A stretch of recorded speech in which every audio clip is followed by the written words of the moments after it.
Hello, नमस्कार प्यारे बच्चों। मैं Vijay Bansal, math lecturer, Jakhal block, district Fatehabad से, हरियाणा एजुकेशन डिपार्टमेंट। आज हम अपनी मैथ की क्लास के अंदर कुछ सीखेंगे। हाँ जी प्यारे बच्चों, जो आज हम चैप्टर शुरू करेंगे हमारी क्लास 10th का चैप्टर 3, ठीक है, उसके एक्सरसाइज 3.5, जिसके अंदर हम क्रॉस मल्टीप्लिकेशन मेथड के बारे में पढ़ेंगे। अपनी जो लीनियर इक्वेशंस है हमारे पास, जो हमारी रैखिक समीकरण हैं, उनको सॉल्व करने के तरीके के। इंग्लिश में हम इसको क्रॉस मल्टीप्लिकेशन मेथड कहते हैं और हिंदी में हम इसको ब्रज गुणन विधि कहते हैं। आपके पास इंग्लिश और हिंदी के अंदर सिर्फ नाम से ही फ़र्क है, बाकी क्वेश्चन को सॉल्व करने का जो मेथड है, टेक्निक है, वो सेम रहेगी। इसलिए इंग्लिश मीडियम स्टूडेंट्स और हिंदी मीडियम के स्टूडेंट्स के लिए ये वीडियो सेम रहेगी आपकी, ठीक है, क्योंकि इसके अंदर लिखने का मटेरियल कोई ज़्यादा फ़र्क डिफरेंस नहीं है। मैं आपको जो स्टेटमेंट्स होंगे उनके बारे में दोनों ही बताता चला जाऊँगा। अब जैसे पहले ही क्वेश्चन के अंदर देखिए आपको क्या कह रहे हैं, हमें कह रहा है कि which of the following pairs of linear equations has unique solution, no solution और इनफाइनाइटली मैनी सॉल्यूशन। मींस हमें बताना है कि जो नीचे लिखी गई रैखिक समीकरणें हैं उनमें से किसका एक अद्वितीय हल है, किसका कोई हल नहीं है और किसका अपरिमित रूप से अनेक हल है, ठीक है। और आगे हमें बताना है in case there is a unique solution, कहता है अगर आपके पास यूनिक सॉल्यूशन हो, मींस अद्वितीय हल हो, फाइंड इट, तो उसे हल करें by using cross multiplication method, means ब्रज गुणन विधि द्वारा उसको हल करना है आपने। तो आपने जो यूनिक सॉल्यूशन, नो सॉल्यूशन और इनफाइनाइट मैनी सॉल्यूशन, इसके बारे में ऑलरेडी आप पहले काफ़ी कुछ पढ़ चुके हैं, ठीक है। तो उसी चीज़ का यूज़ करते हुए बस आपने यही शब्दों का फर्क करना होगा। जैसे फर्स्ट पार्ट देखें, इसमें आपको क्या दे रहा है, इक्वेशन दी गई है x minus 3y minus 3 equal to 0, दूसरी 3x माइनस 9y, ठीक है, माइनस 2 इक्वल टू 0 आपके पास। अब यहाँ से आपके पास देखें हमें क्या करना है, क्योंकि यूनिक सॉल्यूशन, नो सॉल्यूशन है, infinite many solution, it means आपके पास देखें यूनिक सॉल्यूशन मीन्स आपके पास अद्वितीय हल की बात कर रहा है, ठीक है। मैं यूनिक सॉल्यूशन बोल रहा हूँ, अद्वितीय हल। नो सॉल्यूशन मीन्स कोई हल नहीं, ठीक है, कोई हल नहीं आपके पास। और इनफाइनाइटली मैनी सॉल्यूशन कहा जा रहा है, इनफाइनाइटली मैनी सॉल्यूशन, ठीक है, इट मीन्स अनेक हल, ठीक है, इस चीज़ की बात की जा रही है। तो इनके अंदर आपको करना क्या होता है, a1/a2 की रेशियो पता करनी है। इसके अंदर आपके पास a1/a2 not equal to b1/b2 होगा। और नो सॉल्यूशन के केस में आपके पास पहले दोनों रेशो इक्वल होंगी और तीसरी इक्वल नहीं होगी। इनफाइनाइट मैनी सॉल्यूशंस के रेशियो के अंदर आपके पास तीनों की रेशो सेम होगी। तो यहाँ से आपने लिखा a1/a2 की वैल्यू 1/3 एंड b1/b2 की वैल्यू -3/-9, ठीक है। यहाँ से आप देख सकते हैं कि माइनस से माइनस कैंसिल हो जाएगा आपके पास, ठीक है, माइनस से माइनस कैंसिल हो गया एंड 3 1 3, 3 3 9, सो 1/3 आ गया। ये दोनों रेशो सेम आ गई ना। अगर ये सेम ना थी तो तीसरी को लिखने की चाहे जरूरत ही नहीं थी हमें, लेकिन ये सेम आ गई तो तीसरी रेशो को भी आपने लिखना है। तो यहाँ से आपने C1/C2 लिखा, वो क्या हो जाएगा -3/-2, माइनस से माइनस कैंसिल आपके पास। अब आपके पास देखें बिकॉज a1/a2 की रेशो इक्वल है b1/b2 की रेशो के, लेकिन नॉट इक्वल टू C1/C2, ठीक है, लेकिन तीसरे के इक्वल नहीं है। और जब पहले दो इक्वल रेशियो तीसरे के इक्वल ना हो तो क्या बोलते हैं, नो सॉल्यूशन या कोई हल नहीं। तो आपके पास क्या लिख देंगे इसका, नो सॉल्यूशन, ठीक है, या हिंदी मीडियम वाले क्या लिख देंगे, कोई हल नहीं। आपका क्वेश्चन खत्म हो गया, क्योंकि इन्होंने कहा है कि अगर यूनिक सॉल्यूशन मतलब अद्वितीय हल हो तभी इसको आपने क्रॉस मल्टीप्लिकेशन मेथड मींस ब्रज गुणन विधि से सॉल्व करना है, ठीक है। अब इसी चीज के अंदर हम देखते हैं आगे हमारे पास, हम पार्ट सेकंड से पहले पार्ट थर्ड देख रहे हैं, ठीक है, क्योंकि इसके अंदर भी आपके पास यही चीज बन जाएगी। अब देखिए इसमें आपके पास इक्वेशन क्या है, 3x minus 5y equal to 20 और दूसरी equation 6x minus 10y equal to 40।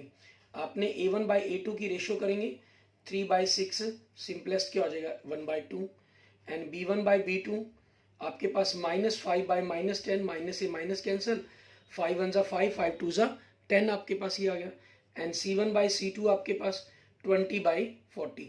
ये इक्वल किस तरफ हो या दूसरी तरफ, उससे आपकी रेशियो पर कोई इफेक्ट नहीं पड़ता, ठीक है। 21 20, 22 40, मीन्स तीनों रेशियो क्या आ रही है, सेम आ रही है।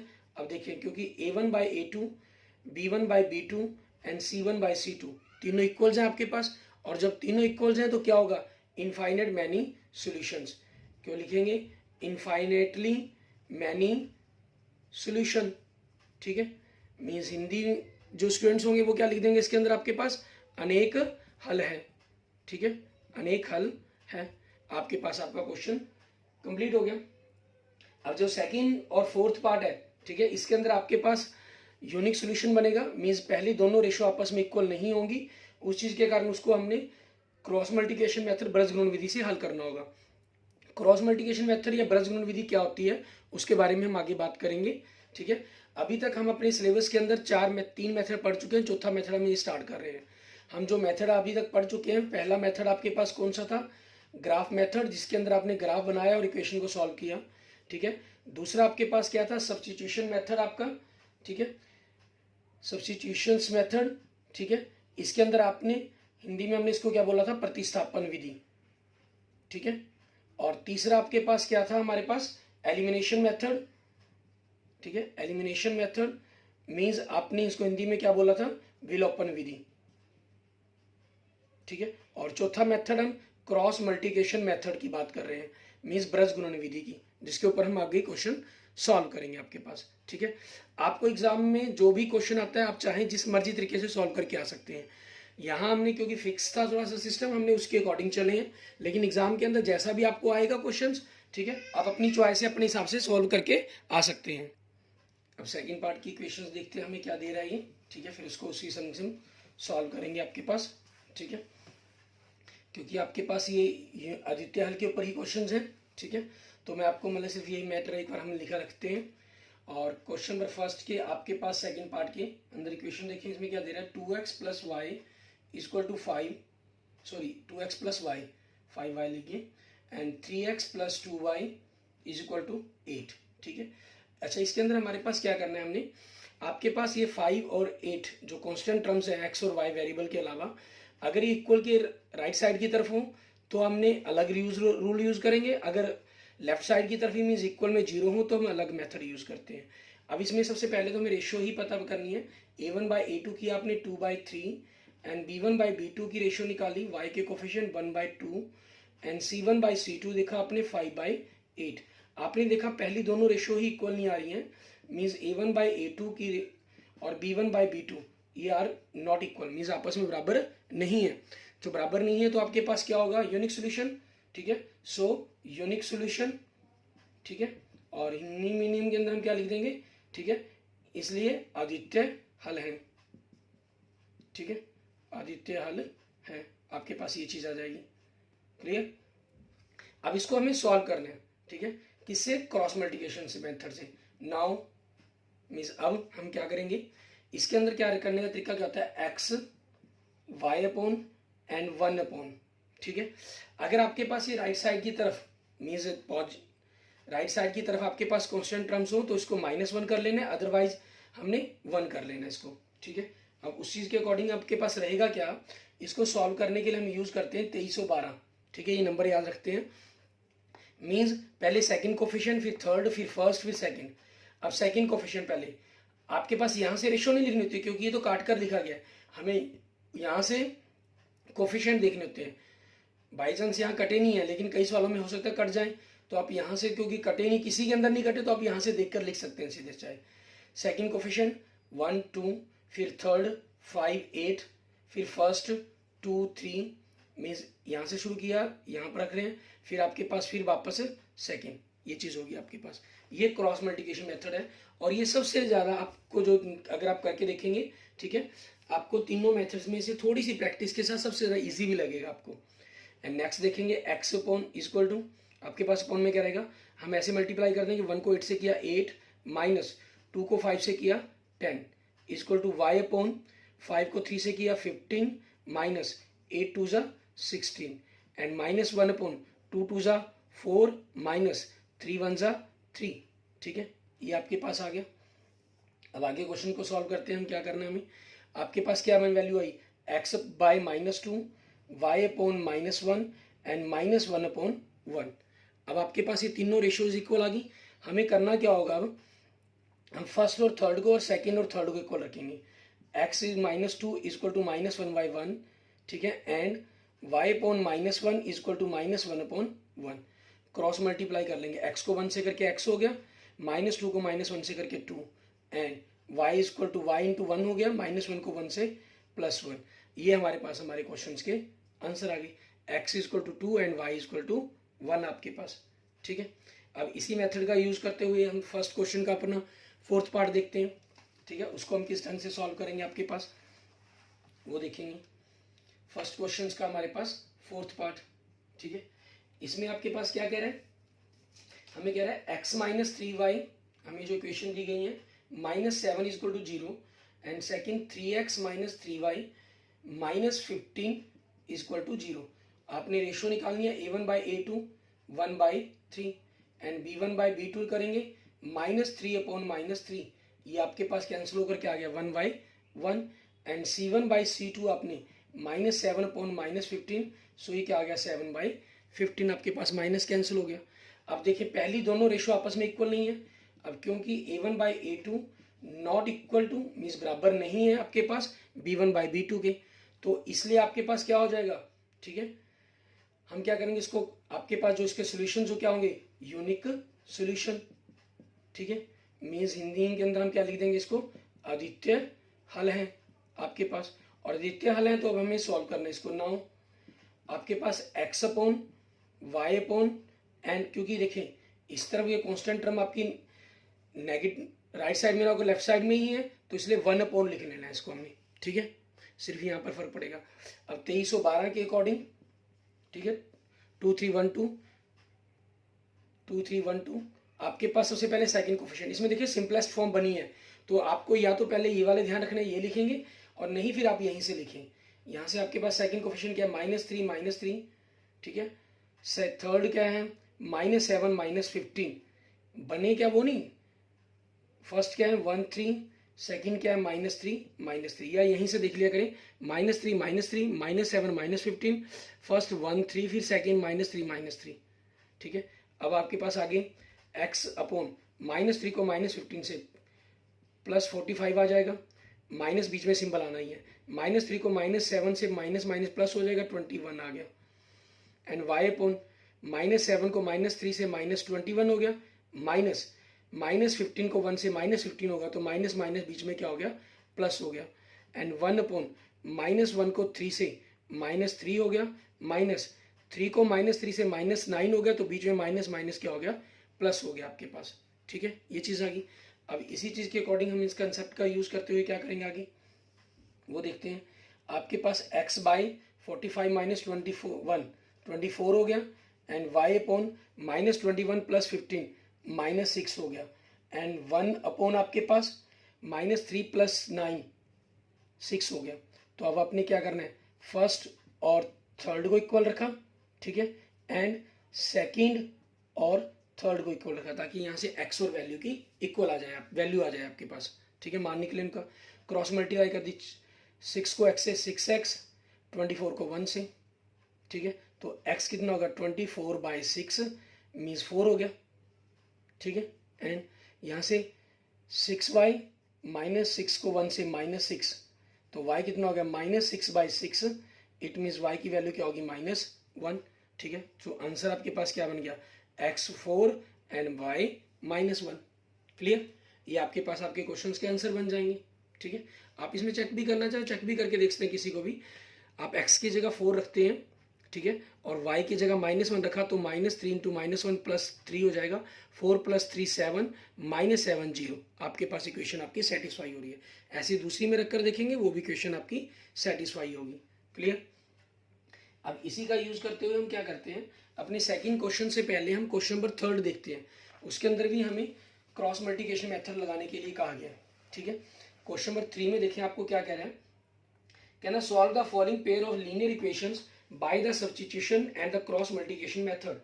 इसमें इन्होंने क्या कहा है कि दोनों मेथड से सॉल्व करने के लिए कहा गया है, लेकिन ऑलरेडी हम जो सब्स्टिट्यूशन मेथड है अपनी 3.3 में कर चुके हैं, तो यहाँ हम जो सॉल्व करेंगे इस क्वेश्चन को, ठीक है, अकेला क्रॉस मल्टीप्लिकेशन मेथड से ही सॉल्व करके देखेंगे।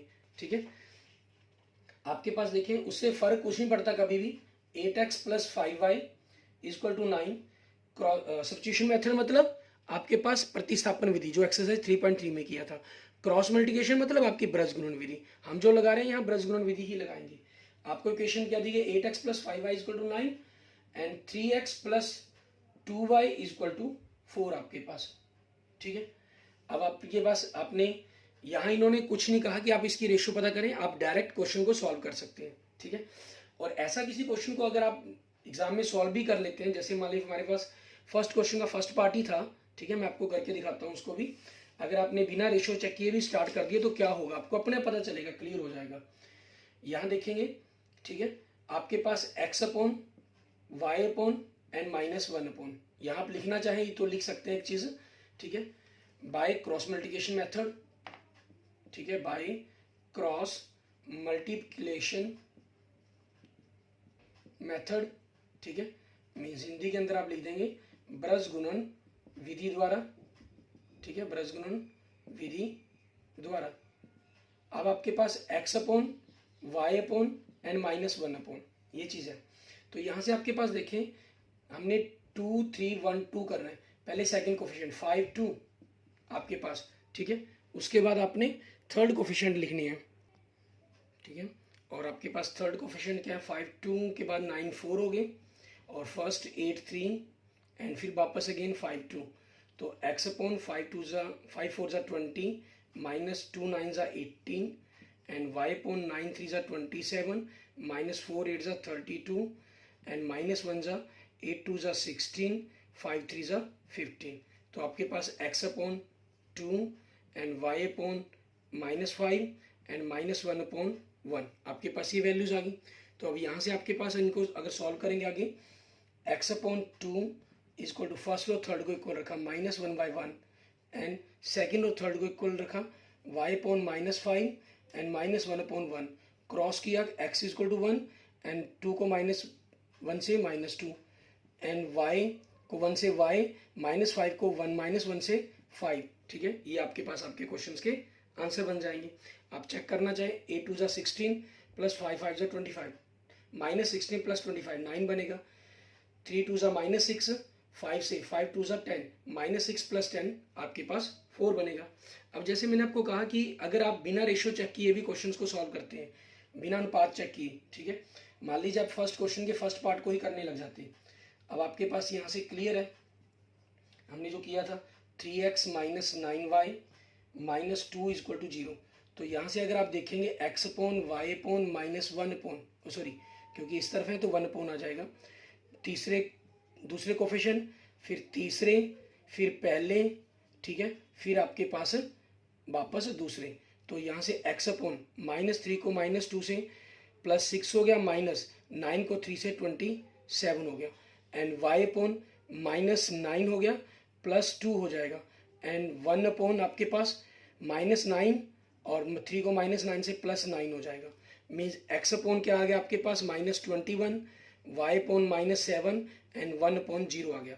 जब आपके पास कांस्टेंट टर्म्स के अंदर 1 अपॉन में 0 आ जाए, ठीक है, यहाँ आपके पास टर्म्स 0 आ गई, इट मीन्स आपके पास नो सोल्यूशन, कोई भी हल नहीं बनेगा, ठीक है। तो ये सिचुएशन बनेगी आपके पास कोई भी हल नहीं की, और जिसके अंदर अनेक हल होंगे उसमें क्या हुआ आपका, ठीक है। जैसे फर्स्ट क्वेश्चन का ही हमारे पास, ठीक है, यहाँ से आपके पास कांस्टेंट टर्म्स क्लियर था, तो आपने यहाँ से लिख दिया कि नो सोल्यूशन, इसका कोई सोल्यूशन नहीं हो सकता आपके पास। और जैसे हमने फर्स्ट क्वेश्चन का थर्ड पार्ट किया, ठीक है, उसको देखते हैं। तो आपके पास इक्वेशन क्या थी, 3x - 5 equal to 20, 6x - 10y equal to 40। तो x upon y upon -1 upon, पहले सेकंड -5 - 10, फिर थर्ड 20 40, फिर फर्स्ट 3 6, फिर सेकंड आपके पास -5 - 10। अब इसमें देखें क्या होगा आपके पास, x अपॉन -5 को 40 से -200, -10 को +20 से -200, तो +200 हो जाएगा, y अपॉन 26 ज़ा 120 -43 ज़ा 120 एंड -1 अपॉन 3 माइनस ज़ा -30, ठीक है, -6 5 ज़ा plus -30 minus plus, so x upon 0, y upon 0 and -1 upon 0। इसमें तीनों पर 0 आया, जब तीनों पर 0 आ गया तो आप क्या लिख देंगे, इनफाइनेट मैनी सोल्यूशन, ठीक है, मीन्स अनेक हल हैं, ठीक है, आपके पास ये हो जाता है अगर आप पहले अनुपात चेक नहीं करते हैं, क्योंकि एग्जाम में हमें पता नहीं चलेगा तो हम क्वेश्चन को किस प्रकार से अपने आंसर फाइंड आउट कर पाएंगे, वो देखा हमने, क्लियर। अब इसी के बेस पर हम आगे देखते हैं, हमारे पास इसी प्रॉपर्टी का यूज करते हुए सेकंड क्वेश्चन, उसके अंदर हमें क्या कह रहा है, सेकंड क्वेश्चन के अंदर दो पार्ट दे रहा है आपको, ठीक है। क्वेश्चन नंबर सेकंड के फर्स्ट पार्ट के अंदर आपको क्या कह रहा है, for which values A and B does the following pairs of line equation have a infinite number of solution. Means A और बी के वो मान बताने हैं हमें जिनके लिए आपके पास समीकरण के अपरिमित रूप से अनेक हल होंगे। आपके पास समीकरण में देखिए, इक्वेशन देखिए आपको क्या दे रहा है, 2x plus 3y equal to 7, और सेकंड इक्वेशन दे रहा है a minus b into x plus a plus b y equal to 3a plus b minus 2, ठीक है। अब आपके पास ये चीज होगी, यहाँ से हम देखेंगे इसकी रेशो निकाल लेंगे, अनुपात निकाल लेंगे, a1 बटा a2, b1 बटा b2 और c1 बटा c2 आपके पास, ठीक है। अब हम क्या करेंगे, तीनों ही सबसे पहले रेशो निकाल लेंगे, a1 a2 आपके पास 2 अपॉन a माइनस बी हो जाएगा, b1 बटा b2 ये 3 y के जो गुना के आपके कोफिशिएंट्स हैं, 3 बटा में a प्लस बी हो जाएगा, एंड c1 बटा c2 आपके पास 7 बटा में 3a प्लस बी माइनस 2 हो जाएगा। अब बिकॉज क्योंकि, ठीक है, आपके पास क्या है, इन्होंने खुद दिया हुआ है इनफाइनाइट मैनी सॉल्यूशंस, ठीक है, इनफाइनाइट मैनी सॉल्यूशंस ये आपको गिवन है, मीन्स अनेक अपरिमित रूप से अनेक हल हैं, ठीक है, अपरिमित रूप से अनेक हल हैं, इसके अनेक हल हैं। तो आपके पास क्या होता है, इसलिए आपके पास a1 बटा a2 की रेशो, b1 बटा b2 की और c1 बटा c2 ये तीनों आपस में क्या होंगी, इक्वल होंगी आपके पास, ठीक है, क्योंकि ये चीज़ आपको गिवन है, दी गई है, ठीक है। तो ये तीनों चीज़ें इक्वल होनी चाहिए, हमें a और b की वैल्यू निकालनी है इसके अंदर। इट मीन्स आपके पास 2 बटा में a माइनस बी, 3 बटा में a प्लस बी और 7 बटा में 3a प्लस बी माइनस 2, ये तीनों आपके पास बराबर है। अब आपके पास यहाँ से जिस मर्जी को 2 को बराबर रखकर आप अपनी इक्वेशन समीकरण बना सकते हैं, ठीक है। अब आपके पास हमने क्या किया, मान लेते हैं हम इन दोनों को रख लेते हैं पहले, कोई भी दो, मान लो मैंने पहले और दूसरे को बराबर रख लिया, ठीक है, एंड दूसरे और तीसरे को आपस में बराबर रख लिया, ठीक है, वो आपकी चॉइस है, जैसे मैंने आपको बताया कि किसी मर्जी को कर सकते हैं हम। तो यहाँ से आपके पास इनको अगर हम क्रॉस गुना कर दें, इसको क्रॉस गुना किया तो क्या बन गया, 3a माइनस 3b बराबर में 2a प्लस 2b आपके पास, और दूसरी तरफ क्या बन गया, इसको 3 से गुना करके आपके पास 9a प्लस 3b माइनस 6, इधर 7 से गुना करके 7a प्लस 7b आपके पास ये आ गया। अब हम क्या करते हैं, इनको सॉल्व करते हैं, सिंप्लीफाई करेंगे, 3a माइनस 3b, तो आपके पास 2a 2b है, इसको हम लेफ्ट साइड की तरफ ले जाएंगे, minus 2a minus 2b equal to 0, 3a minus 2a आपके पास a हो गया, 3b minus 2b minus 5b equal to 0 हो गया। यहाँ से आप चाहें तो a इक्वल टू वैल्यू निकाल सकते हैं, या आप चाहें तो इक्वेशन 1 और 2 बनाकर इसको सॉल्व भी कर सकते हैं, क्योंकि यहाँ से सीधी a की वैल्यू निकल रही है, तो a क्या हो गया, 5b हो गया आपके पास, ठीक है। अब आपके पास सेकेंड इक्वेशन, ये फर्स्ट थी, हमारे पास फर्स्ट रिलेशन था, ये सेकेंड रिलेशन था, ठीक है, मान लीजिए फर्स्ट, ये सेकेंड आपके पास। अब फ्रॉम सेकेंड, ये हमने फ्रॉम फर्स्ट से किया इसको, ठीक है। अब आपके पास सेकंड क्या है, 9a प्लस 3b माइनस 6, इन दोनों को हम इस तरफ ले आए, minus 7a minus 7b equal to 0, 9 में से 7 गए, आपके पास 2a हो गया, प्लस 3b माइनस 7b आपके पास माइनस 4b हो गया, माइनस 6 इक्वल टू 0। अब आपके पास क्योंकि रीजन क्या है, a इक्वल टू आपके पास 5b के इक्वल है, तो a की जगह आपने 5b रख दिया, minus 4b minus 6 equal to 0, 5 into 2 10b minus 4b, 6 को हम दूसरी तरफ लेके राइट साइड में पॉजिटिव हो जाएगी, सो आपके पास 6b इक्वल टू 6, सो यहाँ से b की वैल्यू क्या बन गई, 6 बाई 6 इक्वल टू 1, ठीक है। इसलिए आपके पास हम कहें, सो आपके पास a क्या हो जाएगा, 5b के इक्वल है, मीन्स a 5 इंटू 1 आपके पास, इट मीन्स आपका आंसर a की वैल्यू क्या बन जाएगी, 5 बन जाएगी आपके पास आपकी, ठीक है। इस तरीके से आप इन दोनों को सॉल्व कर सकते हैं, या आप चाहें तो इनको जैसे एक इक्वेशन बना लेते हैं, यहाँ से a minus 5b equal to 0 first equation, और यहाँ से आपकी ये सेकेंड इक्वेशन बन जाती, ठीक है। आप इनको भी मीन्स फर्स्ट सेकेंड इनको ना मानकर इनको सॉल्व कर लेते हैं आपके पास, ठीक है, और यहाँ से भी हम वैल्यू को सॉल्व कर सकते थे अपनी इक्वेशन। फिर इनको सॉल्व करने के लिए आपकी चॉइस थी, आप चाहे क्रॉस मल्टीप्लिकेशन मेथड ब्रजगुणन विधि ही यूज करें, ठीक है, या कोई और विधि प्रयोग करना चाहते हैं तो आप वो भी प्रयोग कर सकते थे, वो आपकी चॉइस पर डिपेंड करता है, क्लियर। अब इसी पर बेस्ड हम देखते हैं इसके बाद हमारा इसका सेकंड पार्ट, सेकंड क्वेश्चन का, इसके अंदर हमें क्या कह रहा है करने के लिए वो देखेंगे। सेकंड क्वेश्चन के अंदर आपके पास हमें इसमें जैसे दो वैल्यू निकालने के लिए कही गई थी, ए और बी, इसमें आपको एक ही वैल्यू को फाइंड आउट करने के लिए कहा गया है हमें, ठीक है। सेकंड क्वेश्चन के सेकंड पार्ट के अंदर हमें क्या कह रहा है, कहना for which value of the K will be the following pairs of linear equation have no solution, ठीक है। मीन्स के हमें वो वैल्यू बतानी है कि जिसके लिए आपकी जो रैखिक समीकरण ये दी गई है आपको, लीनियर इक्वेशन जिसको हम बोलते हैं, 3x plus y is equal to 1 first equation, और दूसरी 2k minus 1x plus k minus 1y is equal to 2k plus 1 आपकी सेकेंड इक्वेशन। इनके क्या है हमारे पास नो सोल्यूशन, मतलब कोई भी हल नहीं है, ठीक है। अब जब कोई भी हल नहीं है तो आपके पास एक चीज़ का कंसेप्ट भी क्लियर है कि जो इनके अनुपात आएंगे पहले दो इक्वल होंगे और तीसरा इक्वल नहीं होगा, तीसरा बराबर में नहीं रखा जाएगा आपके पास, ठीक है। उसी चीज़ को लेकर आपने सॉल्व करनी है वैल्यू को। अब इसमें देखते हैं हमारे पास क्या रहेगा। आपके पास सबसे पहले तो अनुपात ज्ञात कर लें, ए 1/1 2, 3/2 के माइनस 1 हो गया, एंड B1/B2 आपके पास 1/k माइनस 1 हो गया, एंड C1/C2 आपके पास 1/2 के प्लस 1 हो गया आपके पास, ठीक है। अब आपके पास इन्होंने क्या कहा हुआ है, ठीक है, गिवन नो सॉल्यूशन, ठीक है, ये आपको गिवन है, मतलब इन्होंने कहा हुआ है आपको कोई हल नहीं। हिंदी मीडियम वाले हिंदी में लिख लेंगे, इंग्लिश मीडियम के स्टूडेंट इंग्लिश में लिखेंगे, ठीक है। जितने भी मेरी स्टेटमेंट्स हैं सिर्फ एक एक दो शब्द का प्रयोग ही करना है, क्योंकि आपके पास ये दिया है, क्लियर। आपके पास ये हो जाएगा, कोई हल नहीं है, दिया है हुआ ये चीज़, तो इसका मतलब आपके पास A1/A2 के अनुपात B1/B2 के इक्वल है, लेकिन तीसरे के इक्वल नहीं है, मतलब बराबर नहीं है। तो यहाँ से 3/2 के माइनस 1 बराबर 1/k माइनस 1 बराबर नहीं 1/2 के प्लस 1 के आपके पास, ठीक है। हम यहाँ से बराबर से सिर्फ k की वैल्यू बराबर में निकाल लेंगे, बराबर में नहीं उसकी वैल्यू को हमें देखने की जरूरत ही नहीं है। आपके पास यहाँ से देखेंगे, ठीक है। नाउ अब हमने पहले दो को बराबर रख लिया, 3k माइनस 1 बटा में k माइनस 1, ठीक है। इनको क्रॉस गुना कर दिया, 3k माइनस 3, ठीक है, is equal to 2k minus 1, 3k आपके पास 2k इधर आके माइनस का हो जाएगा लेफ्ट साइड में, -1 -3 राइट साइड में जाके पॉजिटिव हो जाएगा।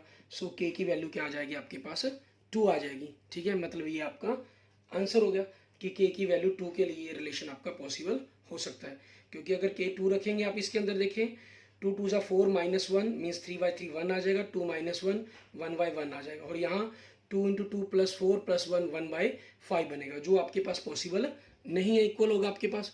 Okay, thank you friends, thank you students. अगर आपको वीडियो अच्छी लगी है तो इसको लाइक करें, अपने दोस्तों मित्रों के साथ इसको जरूर शेयर करें, और किसी भी प्रकार की प्रॉब्लम्स के लिए आप मुझे मैसेज कर सकते हैं, मुझे कमेंट कर सकते हैं, ठीक है।